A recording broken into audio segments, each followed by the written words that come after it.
The supply convoy from Velkatha was 3 hours late. Caden Holt noted it in the relay log. Then he went back to panel 3. That was it. That was the whole thing. Someone else's problem on someone else's clock in someone else's sector. He had his own problem. A drift bias in the fourth harmonic that had been sitting inside operating tolerance for 2 weeks like a quiet guest who hadn't quite overstayed their welcome yet. But would. It always did. He'd been chasing it since the last calibration cycle. And he was close. He could feel it the way you feel a word sitting just behind your tongue. Not there yet, but almost. So the convoy was late. Fine. Logged. Moving on. Karath 9 did not care about convoys. Karath 9 did not care about much, honestly. It was a moon with no proper name. The compact had borrowed one from the survey officer who filed the initial assessment, and that officer had apparently been in a considerable hurry because the name told you nothing about the place, nothing about the gray rock. The low scrub that grew in stubborn patches between basalt shelves like it was doing it on principle. The sky that sat at the color of old pewter all day, and then went darker pewter at night. No drama, no gradation, just the same flat light deciding it was done. 5 prefab modules bolted to a shelf of rock, a perimeter fence, a transit shelter, an equipment bay large enough for one mid-size hauler, and the monitoring station which required calibration every 11 days, because the moon's magnetic variance drifted with the tidal cycle and did not apologize for the inconvenience. Caden had been here 6 years, by choice. Every cycle he reread the contract, signed it, and sent it back. No one asked why. He appreciated that more than he could have explained to anyone who asked. He was 44 years old, gray at his temples, a scar on his left forearm where a hydraulic coupling had blown during a platform install 11 years ago. Not here, somewhere else. A different posting, a different kind of work. The breach had caught him on the inside of the forearm. Clean scar now. Old. He did not own a weapon because nothing had ever come to Karath 9 that required one. The posting suited him. The moon's particular quality of quiet suited him. The work was clean and specific and self-contained, and it did not require anything from him that he was not prepared to give, and it did not produce anything he was not able to account for. That was sufficient. The fourth harmonic was the current project. It had been drifting for 2 weeks, still within tolerance, still technically fine, but consistent, and Caden did not leave consistent problems alone. Consistent meant something. Consistent meant the answer was in the measurement somewhere. He was going to find it. He went to the equipment bay at 1847 to pull the coupling wrench from the wall rack. The panel 3 calibration had reached the step that required a physical torque on the secondary junction. The remote tools couldn't reach it, so he'd been putting this off, and he'd put it off long enough that soon had become tonight. He opened the bay door, brought the lights up, heard something shift behind the forward hauler cradle. He stopped. Not an animal. He knew the sounds of Karath 9's animals, small burrowing things that lived in the rock scrub and occasionally got into the perimeter fence sensors and caused alerts that meant nothing. This was not any of them. This sound had intention. This sound had heard the door and made a decision about stillness. Caden stood in the doorway for a moment with the lights on and the coupling wrench in his hand. He said in compact standard, "I'm not going to hurt you." Silence. "You can stay where you are. I'm getting a tool and leaving." A child came out from behind the forward cradle. Small. 9 years old. Caden would learn later, though, the Kelsorn measured years differently, and the conversion gave a number he spent some time being not entirely confident about. She was wearing what had been at some earlier point in the day a traveling robe. Copper-colored fabric with black edging at the hem and cuffs. Elegant in construction. The kind of garment that costs something. Currently coated in a thorough and democratic layer of Karath 9 dust. Her skin was a warm copper slate, not brown, not gray, but a particular metallic warmth, the color of certain alloys, when morning light hits them at exactly the right angle. Her eyes were pale, ice pale. The color of the sky on this moon, just before a weather front comes across the basalt shelf. A blue that does not quite look like blue until the light finds the right angle. And then it is unmistakably blue and very specific and nothing else. She was watching him, not with fear. Not exactly. It was something more disciplined than fear. Fear managed. Fear that had been running hard all day and had been set into a controlled pattern the way you set a system into safe mode when you know you're going to need it functional later. Calm is the absence of fear. What she had was better than that. Caden did not ask questions. He put the coupling wrench on the workbench, reached to the side table where he kept the afternoon supply of field ration packs, and mimed opening one and eating from it. Universal.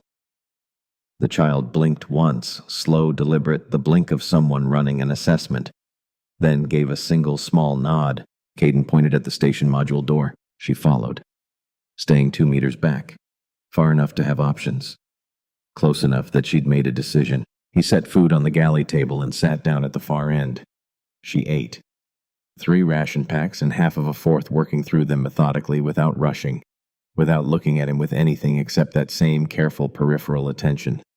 A child who was afraid and hungry but too disciplined to let the hunger make her incautious.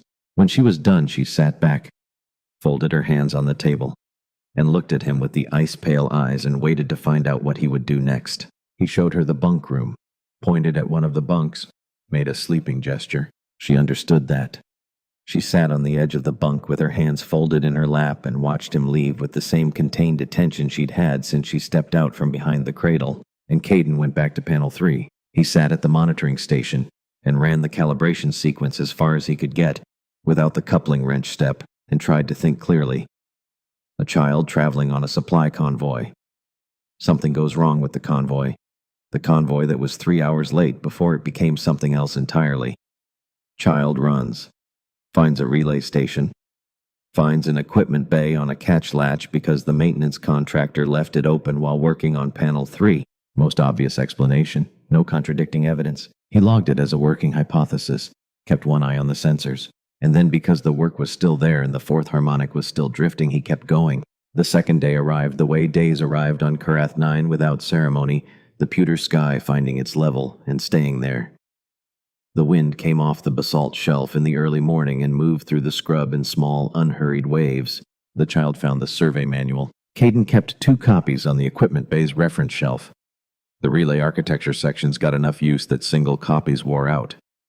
He was on his 3rd set of the 1st volume. The child found one of them mid-morning, brought it to her position beside the forward cradle. She had apparently claimed that corner back against the wall sightlines to both doors and opened it across her knees. She couldn't read compact standard. He could see that immediately. The written language produced no response in her face. But the drawings were different. The schematics, the cross-sections, the annotated diagrams showing how the relay architecture fit together, how signal moved through the system, how each component related to the ones around it.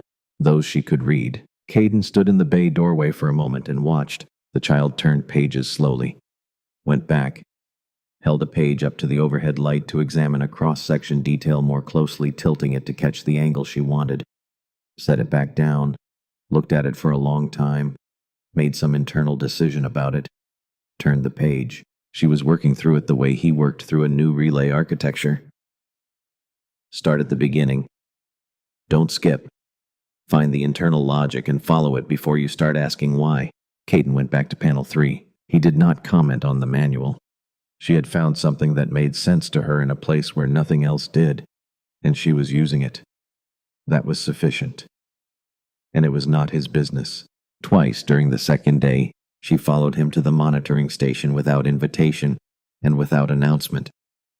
She appeared in the doorway, positioned herself at 2 meters, the careful and consistent measurement she had maintained since the galley table, and observed the calibration work, not hovering, not asking, just watching with the focused quiet of someone who is learning something they intend to keep.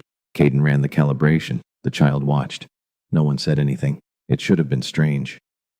6 years alone on a moon with no proper name, and suddenly there was a 9-year-old in the doorway watching him work on panel 3's secondary junction, as if it were entirely normal. It wasn't strange. That was the thing he kept coming back to quietly between calculations.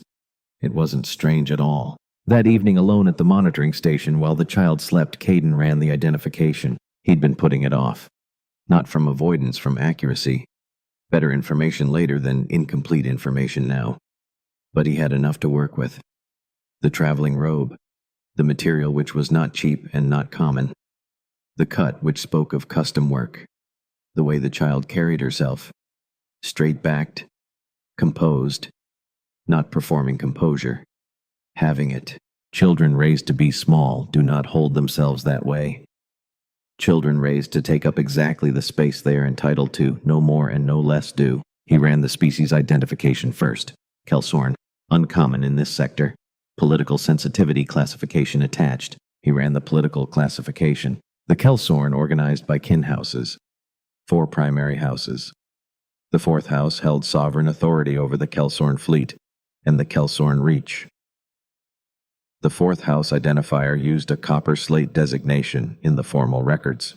Caden looked at that for a moment. Then he looked at the fiber signature scan he'd quietly run on the child's robe during the first meal. Manufacturing origin. Authentication code embedded in the weave. 4th house, sovereign household, child's garment.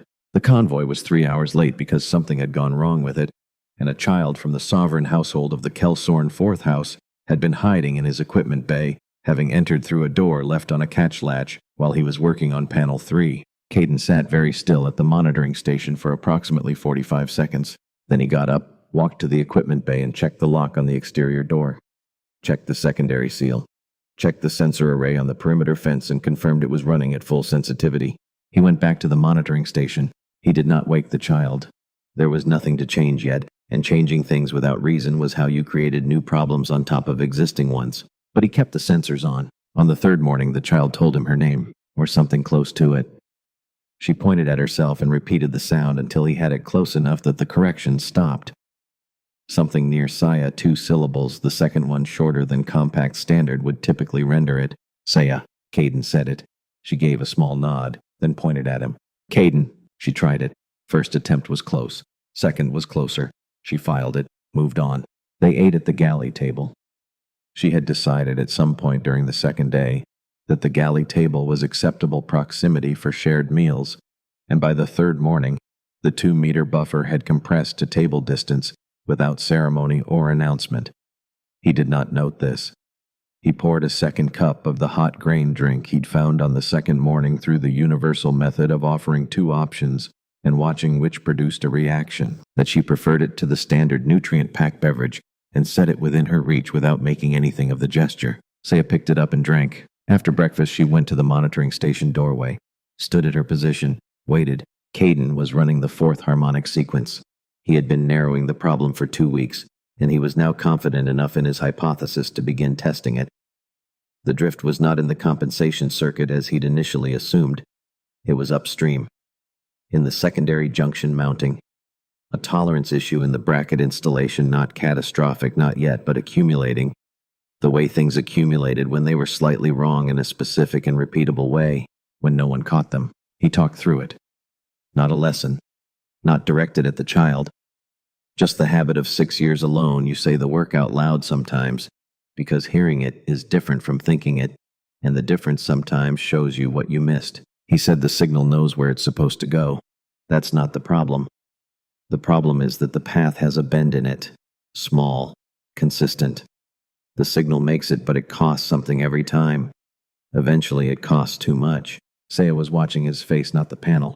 Caden turned back to the calibration sequence. That afternoon he passed through the equipment bay to retrieve a torque driver and paused in the doorway. Saya had the survey manual open to the relay architecture section.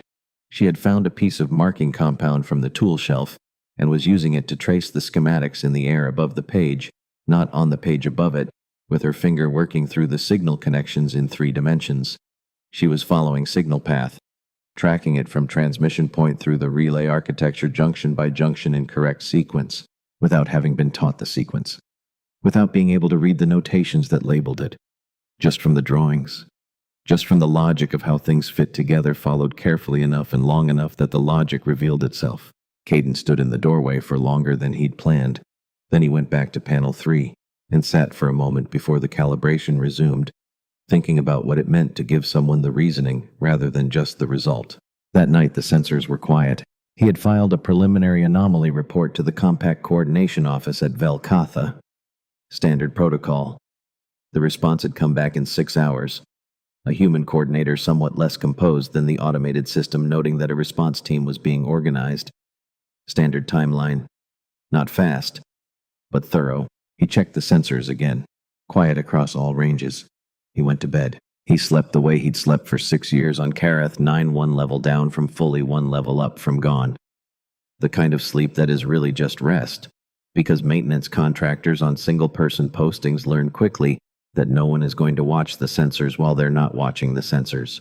On the fourth morning, he woke at 600, went to the monitoring station, checked the overnight relay logs. The proximity alert was active. 8 contacts outer envelope, then 14, then 27. Caden stood at the console and watched the count climb with the particular stillness of a person who has just received new information and is calculating what it means before doing anything else. He pulled on his boots and walked to the window that faced the landing approach. The count was past 200 individual signatures, and the sky over Karath 9 was not gray pewter. It was the deep, organized dark of ships. A great many ships in ordered formation descending on an approach pattern that Caden had never seen from this window, had never expected to see, had no frame of reference for, because nothing that required a frame of reference had ever come to Karath 9. The formation was precise. The descent rate was controlled. This was not a supply convoy. This was not a patrol sweep. This was not any configuration that a relay maintenance station on a border moon had occasion to see. This was a statement. He heard a sound behind him. Say was standing at his elbow. Caden had not heard her come in. She was looking at the sky through the monitoring station window, and her expression was not the expression he'd been looking at for 3 days. Not the managed stillness. Not the contained discipline. Something else entirely. Something with weight behind it. The specific recognition of someone seeing a thing they had been expecting to see. Caden said quietly, "Yours." Saya looked up at him and smiled. Small, precise. The smile of someone confirming a fact they were already certain of. She said one word in Kelsorn, a word he had not heard from her before. He did not know it. But he understood it the same way he understood a relay signal that had traveled a very long distance and arrived exactly where it was supposed to be. The ships descended, and Caden stood at the window with a 9-year-old child at his elbow, and felt the particular shift of a very large thing that has been set in motion and is going exactly where it was always going to go. He thought about the convoy. 3 hours late. He thought about the equipment bay door left on the catch latch. He thought about the careful distance a child had maintained at every table, every doorway, the precise measurement of someone who was not sure yet what safety was going to look like, but was keeping enough room to find out. She chose here, he thought. Not the relay station in general, not any structure. This one, this moon, this person, and had waited, and it occurred to him quietly without drama, in the way that true things arrive when you're not looking for them, that he had been waiting too. Not for ships, not for anything so legible as ships, just waiting. 6 years of contracts renewed without question. 6 years of work that was clean and specific and did not require anything he was not already doing. That had been sufficient. It had been sufficient. He looked at the sky full of ships and felt something shift in the back of his chest, somewhere near the place where old accounting lives, and thought maybe sufficient was not the only available measure. Now he understood something he had not understood 3 days ago. The proximity alert had cleared at 22:09 on what now felt like a very long time ago, and then it came back at 22:14 with a different signature entirely. 2 vehicles, no transponder registration, running dark on every standard compact navigation frequency. He had watched the sensor screen for 4 seconds. 4 seconds is a long time when you know what you're looking at. 6 contacts crossed the fence line at 22:14 and 11 seconds. He had 47 seconds. He knew this because he had lived in this station for 6 years, and he knew exactly how long it took to move from the outer fence to the exterior access door at a purposeful pace. He had measured it during quarterly drills. He had thought during those drills that the measurement was academic. He had been wrong about that. He spent 11 of those seconds in the bunkroom doorway. Saya was awake. Of course she was. Children who have spent a full day managing fear do not fall into sleep easily. She was sitting on the edge of the bunk in the dark, hands folded in her lap, exactly as he had left her. Not tense, not panicked, just present, steady. Her eyes found him in the doorway without difficulty, as if they had been pointed that direction for some time. Caden held up one finger. Silence. Then one hand flat palm down. Low. Still, do not move from where I put you. Saya looked at him, not at the gesture, at his face, reading what was there.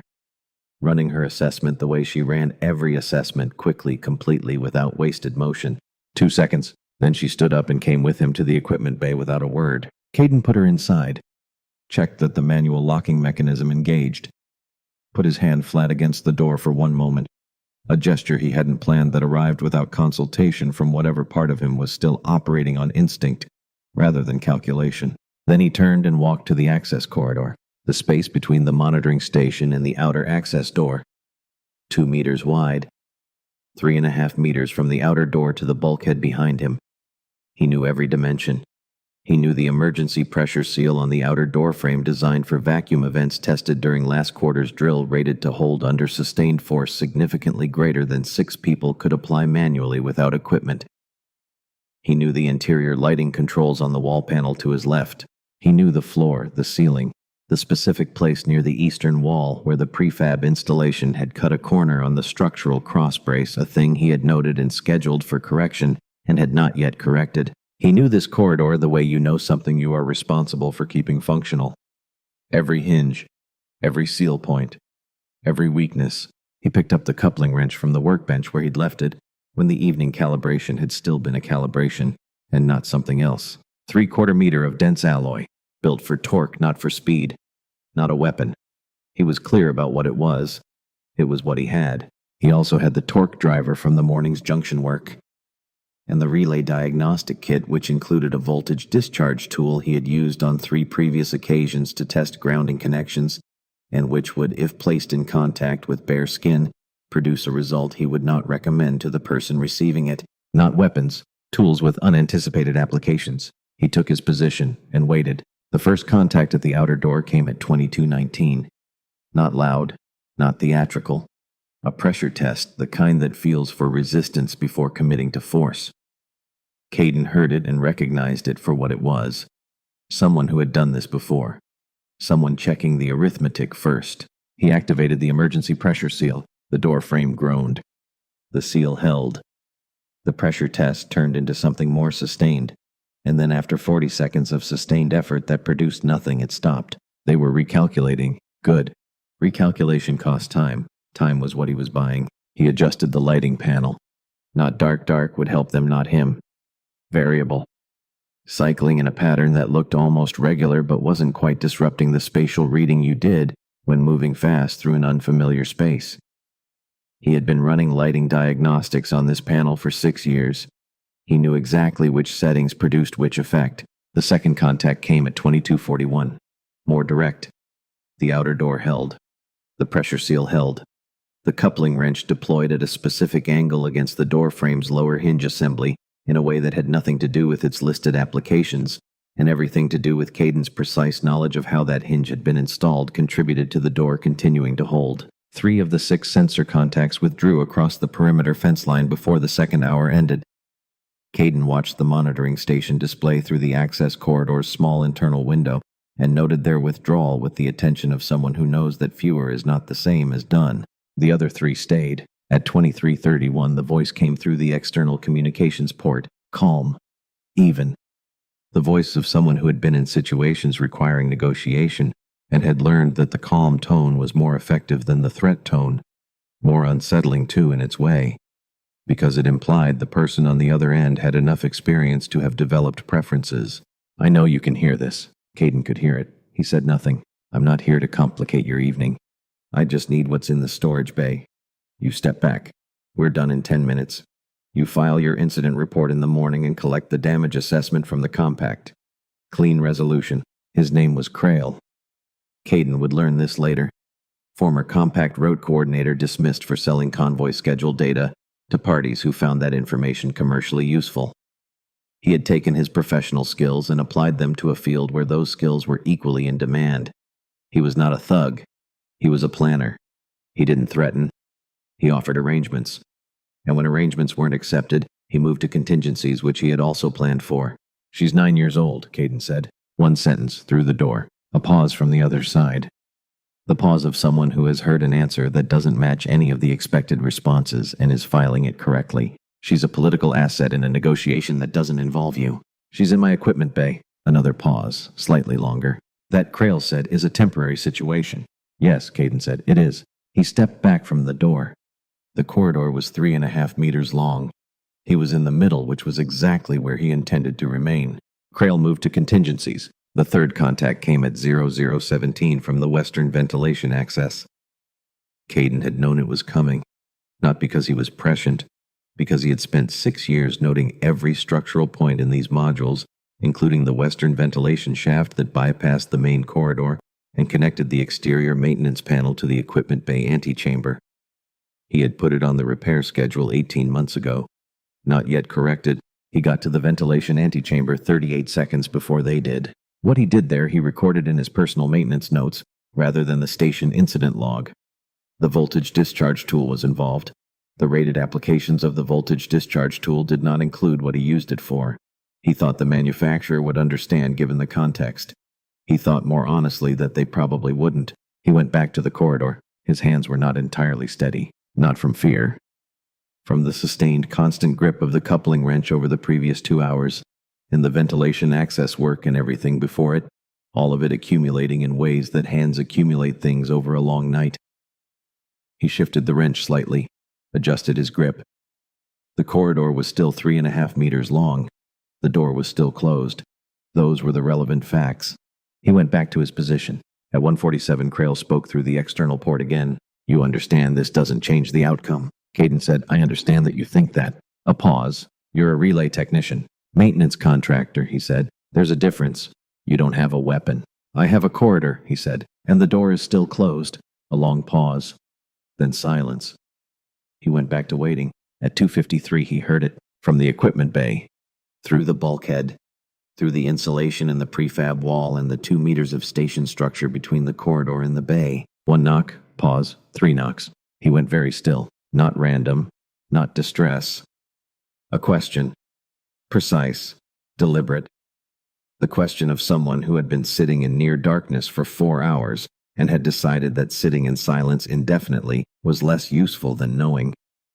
Someone who had thought about how to ask without making noise that would travel beyond the walls she needed it not to travel beyond. Someone who was 9 years old and still had more composure than most people Caden had met under comfortable circumstances. He moved to the corridor wall closest to the equipment bay, put his hand flat against the surface. One knock. A pause that was almost too long. And then from the other side of the wall in the dark and the near silence, 3 knocks back. Caden closed his eyes for exactly 2 seconds. He had not been a man given to ceremony. He was not going to start now. There was a corridor to maintain and a door to keep closed, and neither of those things had changed. But he stood with his hand against the wall for a moment longer than he needed to, feeling the faint warmth of the insulated surface, the faint solidity of it. Someone on the other side of that wall in the dark had just told him she was still there. "I know," he thought. "I'm still here too." He went back to his position. The remaining 3 contacts held through 0300, through 0330, through the 4th attempt, a sustained effort on the outer door seal that lasted 19 minutes and produced a stress fracture in the outer frame coupling that Caden noted for the damage assessment report he was already composing in the back of his mind. Outer door frame coupling replacement required. 2 corridor wall panels with burn scoring resurfacing needed. 1 relay diagnostic kit used beyond listed applications. Replacement required. He itemized it while he held the corridor. It helped. The math of damage assessment was not so different from the math of relay calibration. You accounted for what had been used. You noted what would need to be corrected. You put everything on the list. The 3 remaining contacts withdrew at 0414. All at once. Clean. Krail making a decision, and the unit responding without discussion. The professional efficiency of people who have worked together long enough to move on the call. Caden watched the display. He did not move. He stood in the corridor for 20 more minutes. Not because he wasn't sure, because he had learned from 6 years of maintenance work from the specific lesson of things that fail gradually, rather than all at once. That certainty arrived slower than you wanted it to. The correct response to being wrong about how long something takes was to add time, not subtract it. He added 20 minutes. Then he walked to the equipment bay door and unlocked it. Saya was sitting in the same position he had left her, back against the wall beside the forward hauler cradle. Knees drawn up, hands resting loosely on her knees, not gripped, not tense, but present. Her eyes found him the moment the door opened before he had crossed the threshold. She had been in that space for 6 hours. in near darkness, listening to whatever had traveled through the bulkhead from the corridor, the pressure variations, the contact sounds, the vibration of forces applied to surfaces designed to resist them. And she had been exactly as quiet as he had asked her to be. Not approximately, exactly, which had required something Caden did not have a simple word for. Because being still in the dark while things happened on the other side of a wall was not just quiet. It was a choice made continuously for 6 hours by someone who could have made a different choice at any point. She had not. Caden crossed to her. Crouched down to her level, his knees had opinions about corridors and crouching after several hours of both, and looked at her. He said, "It's done. They're gone." Saya looked at him. Her eyes moved across his face with complete attention, not searching for reassurance, reading what was there. Measuring it against what she had worked out from the sounds through the wall, from the vibrations, from the quality of silence that had finally settled and held. Then she said something in Kelsorn, short, soft, certain, not a question. The register of someone who has done their own accounting and arrived at the same number.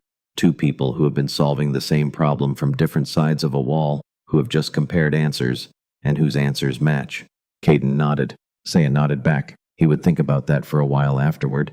Not what he had done in the corridor, but what she had done in the bay, which in some ways required more. On the morning that followed, technically the second day though, it felt like a continuation of the same long night. Pushed past a number on the clock, Caden filed the incident report.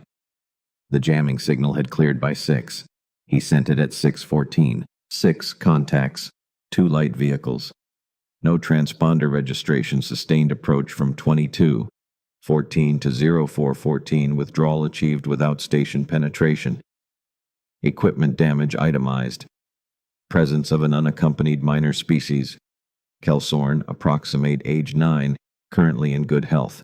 The automated acknowledgement came back in 40 minutes. A human coordinator from Velkatha came back in 4 hours, tone somewhat less composed than the automated system. A response team was being organized, standard timeline. Caden told them the child had eaten approximately 3.5 ration packs, was in good health as far as he could assess, and had taken up residence in the equipment bay, beside the forward cradle, with a compact relay system survey manual that she appeared to find worthwhile, despite not reading compact standard. This was accurate. The third day arrived without ceremony. Inside the station, something had shifted. Caden was not sure exactly when. Maybe in the moment Saya had stepped out from behind the forward cradle and made a choice about whether to trust the man in the doorway. Saya no longer maintained a measured buffer. She moved through the station with the ease of someone who had taken a precise measurement of the space and would not need to take it again. She appeared in doorways without announcement. On the third morning, she had located the small hot plate in the galley alcove and prepared the grain drink without being asked. 2 cups at the proportion she had observed was preferred, set on the table without comment. Caden picked up his cup, did not comment. After breakfast, Saya returned to the survey manual, which she had moved by this point, from the equipment bay to the secondary console in the monitoring station. She had found a marking stylus somewhere. She was making small notations in the margins, not writing. She still couldn't read compact standard, but diagrams of her own rendered in miniature beside the printed ones, comparing them, checking her derived understanding against the source. Caden glanced over once, then again. The miniature diagrams were accurate, not approximately. The signal architecture derived from the cross-sections, from the dimensional annotations, from the internal logic of how the components related to each other in physical space, gotten right. Without the labels. Without anyone showing her, just from looking at the drawings long enough and carefully enough that the logic revealed itself. He had the sudden specific feeling of looking at something he recognized. The particular quality of mind that does not need to be shown, that needs only to be given the information and the time and will arrive at the understanding by its own route. He knew that quality. He had built 6 years of maintenance work on it. He went back to panel 3. In the afternoon, Saya followed Caden to the monitoring station and said something in Kelsorn and pointed at the panel. Caden said, "Calibration. Making sure the signal goes where it needs to go at the strength it needs to get there." Say considered this. Then she pointed at herself. "Saya," he said. She pointed at him. "Caden." She tried it. Close. She had been close since the second day. They went back to their respective work. That was sufficient. And it occurred to him, sitting at the monitoring station with the fourth harmonic settling toward resolution, and a 9-year-old annotating a survey manual at the next console, That sufficient was doing something different than it usually did. Usually it was an endpoint. Tonight it felt more like a door left open. He did not examine that too closely. He went back to the calibration. Now the ships were here. The fourth morning. The sky had changed from pewter to organized dark, and the count had climbed past 200 on the sensor display, and Saya had been at his elbow before he'd even crossed to the window, already smiling, already certain. The first ground units came through the perimeter fence at 0723. Copper dark armor over black underlayer. 4-point formation around the station, precise and unhurried. Not threatening, just present. Thorough. Caden stood at the transit shelter doorway and watched them arrive. Noted. Filed. Assessed. The ship that set down on the Karath 9 landing pad was not the largest in the fleet. A deliberate choice, he could see it in every line of the hull in the economy of its design. Scale was available. Scale had been declined on principle. Everything about the ship communicated that it knew exactly what it was, and what it was did not require demonstration. The ramp descended. She came down it. Caden would try later to find the right words for this. He would not entirely succeed. Tall. Copper slate skin, the same metallic warmth as Saya's, but deeper. The way a characteristic intensifies across a generation, the way a signature becomes more itself when it has been carried longer. Close-cropped black hair. A single threading of gold at her left temple, thin and precise, the Kelsorn mark of a sovereign house in active command. Ice-pale eyes, the same blue that didn't look like blue until the light found it, and then was nothing else. She was wearing travel practical armor. The armor of someone who had been moving hard and fast for 4 days because stopping had not been among the available choices. There was a mark on the left vambrace, something personal placed there for reasons that were not decorative. She reached the bottom of the ramp. Her boots met the gray rock of Karath 9. And the face that composed, held precisely managed face, did something very small. Something in the set of the jaw. The nearly invisible movement of a person who has been holding a very large feeling at a managed distance for 4 days, and has just seen the reason the feeling is large. Saya went down the station steps at something near a run. She wasn't running. She was moving at the fastest pace consistent with the dignity she had apparently decided to maintain. But her feet were finding the steps faster than usual, and her hands were not folded, and the careful distance she maintained from everyone and everything was simply gone. Saren dropped to one knee on the landing pad. One knee, on the gray rock, in the travel practical armor. Bringing herself to her daughter's height, she held Saya with both arms for a long moment. Not the brief embrace of formal reunion.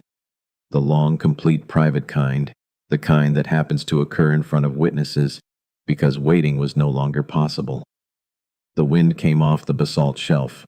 The landing operations of 200 ships continued across the perimeter. The court formation held its position. None of it was as loud as that silence. Then Saren held Saya back at arm's length and looked at her. The look of someone conducting a very careful accounting of something they had been afraid they would not be able to account for. Saya looked back. Patient. Steady. The ice-pale eyes that had been steady in the equipment bay, steady at the galley table, steady in the darkness behind the hauler. Cradle steady here too, on a landing pad with a fleet at her back, and her mother's hands on her shoulders. And then she started talking. Not a summary, not a diplomatic condensed account. The complete version.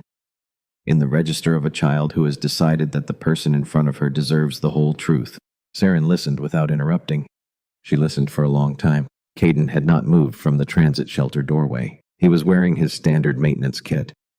Work trousers, station jacket, the left forearm scar visible where he had rolled the sleeve back during the morning's calibration work and not yet rolled it down. The relay torque driver in his hand. He had been in the middle of the panel 3/4ly check when the proximity alert went active and had not put it down before coming to see what was filling the sky. He looked at the torque driver, then at the court formation on the landing pad, then at the torque driver again. There was probably a version of this moment in which a person set the torque driver down before the sovereign of an interstellar house crossed the landing pad toward them. There was probably a version where they'd also rolled their sleeve back down. He kept the torque driver, left the sleeve where it was. He had been using it this morning. It was what he had in his hand. Saren walked across the landing pad alone. She stopped 2 meters from Caden. The court formation had gone very still behind her, not merely waiting, but attending. A young officer stepped forward from the edge of the formation and positioned himself just off Saren's shoulder. The Sovereign Queen Saren Vel of the Fourth House, commanding the fleet of the Kelsorn Reach, asks permission to address you. Caden said yes. The translator relayed it. Saren spoke. Her voice was low, direct. She asks your name. Caden Holt, Compact Relay Maintenance Contractor, Kareth 9. That was relayed. A pause, not the pause of translation, but the pause of consideration. She asks what you used. Caden looked at the torque driver in his hand, then up at the Queen. A coupling wrench, a torque driver, a relay diagnostic kit. The translator relayed this, a longer pause. In the court formation behind Saren, something changed. Not disruption, not noise. The attending stillness shifted the way a quiet room shifts when something arrives in it that the room had not prepared for. One of the 8 armored personnel said something under their breath. The translator did not render it. Saren said nothing for a moment. Her eyes were on Caden. She asks why. Caden looked at the transit shelter doorway behind him, then at the Queen. She was in my equipment bay. She was 9 years old and she was alone. He stopped, because that was the whole answer. There was no complicated calculation underneath it. There had been a child in his equipment bay. The child had been 9 years old. The door had been there. That was the arithmetic, complete. The translator relayed it. Saren was quiet for longer than the translation required. The Queen says, the translator began, then stopped. Began again with a different quality of care. She says a man who holds a corridor alone for 6 hours with a coupling wrench and a decision. My court has no category for this. A pause. A registry of honors was built for soldiers. Another pause. The translator's voice was deliberate now. She says she has been trying to find the right form since the convoy report reached her fleet 4 days ago. She has not found it. Caden said, you don't need to find a form. Your daughter is safe. Saren caught the word before the translation arrived. Safe. Short. Unambiguous. The kind of word that moves faster than its translation. Something happened in her face, brief, small, the movement of something held at managed distance finally making contact with the surface. It lasted approximately 2 seconds. Then the composure returned, but settled now, not maintained. The difference between a thing held in place and a thing at rest. She says her daughter would agree. Saren spoke again, more weight behind it. She says a debt is a debt. A Kelsorn house does not leave its debts in a relay station on a border moon. It isn't a debt, Caden said. Saren understood that before the translation. Her chin lifted slightly, a very small movement, and she said something brief and precise. The translator, she says, then call it a preference. Caden almost laughed. He didn't, but it was close. The specific involuntary reaction of recognizing a mind working at a particular speed and watching it work. He should have expected that. He was beginning to understand exactly where Saya had learned to think. Saren turned her head and said something to the court formation. The formation shifted. Saya came forward and took her place at her mother's right side. She was carrying the relay system survey manual. She had taken it when she ran to meet her mother on the landing pad, had apparently considered this entirely unremarkable and had not mentioned it. Caden looked at the manual, at Saya. Saya looked back at him with the patient, precise attention she had given everything for 4 days and said something short and certain in Kelsorn. The register of a child stating a fact she has already decided is not in question. Saren returned her attention to Caden. She stood straight, chin level, and when she spoke this time, she spoke to him directly in Kelsorn, her eyes not leaving his, and then stopped and waited, and the translator's voice came in beside her, careful and exact. Caden Holt, Compact Relay Maintenance Contractor. You held a door for 6 hours for a child you did not know with tools that were built to maintain relay panels. A pause, because she was in your care, and you had decided that was sufficient. A pause. My house has been searching for the right word for 4 days. A longer pause. My daughter gave it to me on the landing pad. The translator stopped, started again. The word in Kelsorn is Velsornath. It does not translate exactly into compact standard. The closest rendering is a person who was the right person to be present in the right place, and who did not require a reason for that beyond the fact of it. A pause. The Queen says she does not give Velsornath to soldiers. She gives it to the people her soldiers would have needed, if her soldiers had been there. Another pause. She says she is addressing you before her court because the Velsornath carries a right under Kelsorn sovereign law, and she is exercising that right now, in this form. On this ground, the translator's voice was precise when he continued, she is offering you a sovereign bond. A formal bond of house and personal recognition entered in the Kelsorn Sovereign Registry and recorded in the fleet's permanent record. This is not a political alliance. It is not a treaty. It is a personal offer from a sovereign to a person her house names Velsernath, and it carries with it a permanent acknowledgement in the fourth house record that cannot be revoked or diminished. A pause. She says she has commanded the Kelsorn fleet for 11 years. She has never made this offer before. The longest pause. She says her court is assembled on this landing pad because the form of the Velsernath bond requires a witnessed public offer under Kelsorn law, and she is following the form correctly. And then quiet. Careful. She says she is also asking you. The court formation was completely still. 200 ships held the sky above Karath 9. Saya stood at her mother's right side with the survey manual under her arm and her ice-pale eyes on Caden. The same patient, precise attention she had given everything for 4 days. Waiting to see what he would do. Not anxious. Not uncertain. Waiting the way she waited for everything, with the specific confidence of someone who had already run the assessment and believed in the result. Caden looked at Sarenvel, and he thought about the corridor. He thought about 2214, and the 47 seconds, and the equipment bay door, and the 6 hours in which the door had not been the thing he was defending. The door had been the reason he was defending it, which was a different thing entirely.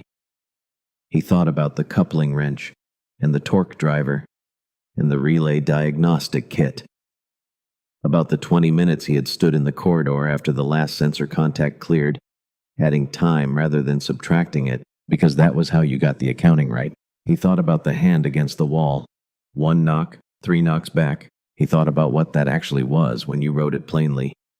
A 44-year-old relay maintenance contractor on a posting, nobody named properly standing in a 2-meter corridor with a coupling wrench and a decision. And a 9-year-old child on the other side of a wall in the near dark, conducting her own version of the same accounting, and arriving at the same number. He thought I did not do any of it because of a calculation about whose life was worth what, in exchange for what. I did it because she was in my equipment bay. She was 9 years old, and the door was there. That was the complete arithmetic, start to finish. Yes, Caden said. The translator relayed it, and something happened in Sarenvel's face. Small, not large, but real. The first thing Caden had seen in that composed, held, precisely managed face that was not being held at any distance at all. It arrived on the surface without management. It lasted approximately 2 seconds. Then the composure came back. Settled now. The difference between a thing maintained and a thing at rest. From the court formation came a sound, not words. Not a formal declaration. A low rhythmic sound from several hundred people in organized formation, practiced enough to be unified, specific enough to be unmistakable. Caden did not know what it was. He would ask the translator later. He would tell him the Kelsorn acknowledgement for a Velsernath bond confirmed. The sound that means yes, and means it was the right answer, and means the House will remember this. The formal documentation was completed on the landing pad of Karath 9. The translator officer produced the record forms. Sarenvel signed with the mark of the Fourth House Sovereign, not the administrative seal used for fleet orders and treaty documents, but a different mark. Personal. Reserved for house bonds rather than political instruments. Caden signed in Compact Standard. A copy was made for the Compact Relay Registry at Velkatha. Saya watched the process with the full focused attention she had given the relay calibrations. When it was done, the court formation gave the sound again. Saya, from her position at her mother's right side, said the word she had said when the ships filled the sky. The same word. Caden still did not know it, but he was learning the shape of it. That evening, word came that Krail and 2 members of his unit had been apprehended by Kelsorn advance scouts within 6 hours of their withdrawal from Karath 9. The Queen's Court provided the Compact Response Team with a complete operational profile of the faction approach trajectory data. Identification known associates information, significantly more thorough than anything the Compact's own border intelligence had on file. The Compact coordinator, when he arrived to process the incident report, looked somewhat overwhelmed for most of the process. Caden understood the feeling. On the morning the fleet prepared to depart, Saya came to the equipment bay for the last time. She stood beside the forward hauler cradle for a moment. The spot where Caden had first seen her. The place she had been for 6 hours in the near dark. She looked at it with the same complete attention she gave everything, acknowledging it. The specific way you look at a place that has been important before you close the door on it. Then she came to where he was standing, said something in Kelsorn. I don't know that word, Caden said. Say considered him. Then she held up the survey manual, pointed at the relay panel on the far wall. The secondary junction. The fourth harmonic compensation circuit. You're taking that with you, he said. A nod. Then something more in Kelsorn, and then slowly, deliberately, one word at a time in compact standard. Words she had apparently been storing for this specific use, working on them for 3 days without announcing the project. You teach more. Caden looked at her. This 9-year-old child who had stepped out from behind a hauler cradle and spent 3 days annotating relay architecture schematics and conducting an independent structural analysis of Panel 3's fourth harmonic compensation circuit and learning to make grain drink at exactly the right proportion. Who had spent 6 hours in the dark being precisely as quiet as she was asked to be, and had found a way to ask through a wall whether the person on the other side was still there. Who had given a complete and unabridged account on a landing pad to a sovereign who was also her mother and had included everything, and had held the survey manual the entire time, who was looking at him now with the patient certainty of someone who has decided this is a reasonable thing to expect, and is stating it plainly. Because why wouldn't she? Yes, Caden said, I will. Saya gave him the small, precise smile. Then she turned and walked out of the equipment bay with the survey manual under her arm, and that was that. The Queen came last. The court formation had begun its return to the ships. The 8 armored personnel were positioned at a respectful distance, present without being intrusive, a skill this entire organization had developed to an unusual degree. Saren Vel came to the transit shelter doorway alone and stopped. She spoke and the translator rendered it. She says the Velsurnath bond will be registered today under the 4th house record with today's date, and Karath 9 as the location of bond. A pause. She says the 4th house does not find cause to apologize for where its records are made. Another pause. She says she will send a formal document of recording to the Compact Relay Maintenance Registry at Velkatha for your records. The translator's voice was careful, so that your registry knows what our registry says. A pause, and then precisely, she asks me to convey this exactly. She says she has commanded the Kelsorn fleet for 11 years. In 11 years she has never been required to ask. She says she found it. He paused. She says she found it was the better form. Caden looked at her. Saren Vel was looking back, and what was in her eyes now was not managed distance. It was the settled quality that had arrived after yes, and had not gone anywhere since. Caden said she was in my equipment bay. She was 9 years old and she was alone. There was still only one answer to that. The translator relayed it. Saren listened, then said something brief, very quiet. She says yes, that is the word. She inclined her head once. Not a bow. Not a formality performed for witnesses. The specific thing a Kelsorn sovereign does when 2 people have arrived at the same place by different roads, and the roads no longer matter. Then she went back up the ramp. The fleet departed at 1340 local. Caden stood outside the transit shelter and watched 200 ships climb the gray sky of Karath 9. Watched the pewter absorb them one by one, and then in groups, and then all at once, until the sensors showed clear across every range, and the sky was the same color it had always been. Edge to edge.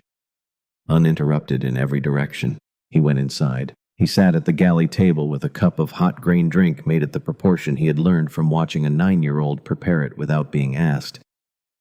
He sat there for a while. Then he went to the equipment bay and stood beside the forward hauler cradle for a moment, looked at the wall where the faint trace of someone sitting with their back against it for 6 hours was still just barely visible. Then he went to the monitoring station and completed the Panel 3 quarterly calibration that the proximity alert had interrupted 7 hours ago. The 4th harmonic drift resolved on the 2nd adjustment, secondary junction mounting. The bracket installation. The tolerance issue he had been chasing for 2 weeks, accumulating in the way things accumulate when they are slightly wrong in a specific and repeatable way. He had known it was there. He had been narrowing toward it. The signal ran clean. He filed the completed maintenance log and calibration results with the compact relay system. The automated acknowledgement came back in 40 seconds. 30 minutes after that, a priority message from the Velkatha Coordination Office asking him to confirm the details of the Velsurnath bond as they appeared in the relay registry. He confirmed them. The Coordination Office's response took longer than administrative acknowledgement required. In the third paragraph, it noted that Karath 9 had been upgraded to a Class 2 compact facility effective immediately. A second module, a communications array that did not require 11-day recalibration for magnetic variance drift, and a maintenance assistant posting available if he chose to fill it. He replied that the second module and communications array were appreciated. The assistant posting was conditional pending further review. 3 weeks later, a message arrived through the Kelsorn diplomatic courier channel, addressed to Caden Holt, compact relay maintenance contractor, Karath 9, written in Kelsorn with a compact standard translation appended, containing 17 questions, specific, sequenced, about fourth harmonic drift analysis, about the relationship between secondary junction mounting tolerance and harmonic compensation accuracy, about the theoretical maximum calibration interval achievable with a magnetic variance profile matching Karath 9's specific tidal drift pattern. The questions were precise. They were ordered in the sequence that made sense if you had been working through the survey manual systematically from the relay architecture section forward, building the understanding from the foundation, not arriving at the application without understanding the structure beneath it. Attached to the final page below the 17th question was a drawing made by someone working from observation. The particular quality of line that comes from careful looking. The line of someone who has looked at a thing long enough that the line is faithful to it. It depicted the relay panel 3 secondary junction in cross-section. The fourth harmonic compensation circuit was annotated in a hand that was small and exact, and that Caden recognized without needing to think about it, because he had watched that hand hold a survey manual up to the overhead light to examine a cross-section detail more closely. He had watched it trace diagrams in the air. He had watched it make miniature notations in margins without being asked, checking a derived understanding against the source. The drawing was accurate, not approximately, completely. Caden sat at the monitoring station for a long time after he read it. Then he got up, made a cup of grain drink, sat back down, and wrote back. He answered all 17 questions as completely as he could, which took considerably longer than the questions themselves, because the answers required context. Because a relay answer without the reasoning underneath it was just a procedure, and procedures only held until the next situation they hadn't been written for. He knew this from 6 years on a moon with magnetic variance drift that did not stay still and did not apologize for the inconvenience. He wrote the reasoning as well as the result, the why underneath the what, the way the system behaved and why it behaved that way and what that meant for the next question that would inevitably need to be asked. He noted in the answer to the 17th question that the fourth harmonic drift on panel 3 had resolved cleanly on the most recent calibration, that the signal as of that morning's verification run was clean. He thought Saya would understand what that meant. The drawing told him she would. He sent the response through the diplomatic channel and went back to the monitoring station. Outside, the sky of Karath 9 was the same pewter it had always been. The wind came off the basalt shelf and moved through the low scrub and asked nothing of anyone. The perimeter sensors were clear. The relay signal ran at full strength, reaching every destination it was supposed to reach at exactly the strength required. The fourth harmonic held, and Caden Holt sat at his console and began drafting the next calibration cycle's maintenance notes. Specific, honest, accounting for everything the way he always had, the way someone else eventually was going to learn to do if you gave them the reasoning, not just the result. If you trusted them with the why underneath the what, and gave them the time to follow it where it led. That he had learned was how you sent a signal that arrived where it was supposed to arrive. Not just once, but every time after.